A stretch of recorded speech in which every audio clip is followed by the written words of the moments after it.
Chapter 1 of Rich Dad, Poor Dad introduces the two dads in the author's life, his biological father, who he refers to as Poor Dad, and his best friend's father, who he refers to as Rich Dad. The author uses these two figures to contrast two different approaches to money and wealth. Poor Dad, who was highly educated and held a Ph.D., believed that the key to financial success was getting a good job with a stable income and benefits. Rich Dad, on the other hand, did not finish high school but had become extremely wealthy through his business ventures. The author goes on to explain how his poor dad worked hard for a steady paycheck, while Rich Dad focused on acquiring assets that generated income.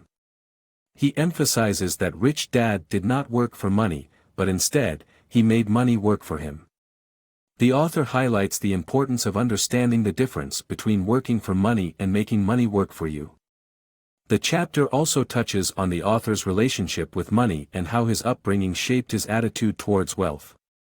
He talks about how, as a child, he was embarrassed by his family's financial struggles and how he learned to think differently about money through his experiences with Rich Dad. The chapter's main takeaway is that financial success is not necessarily tied to formal education or a high-paying job. Instead, the author argues that it is essential to have a solid financial education and to learn from people who have achieved financial success.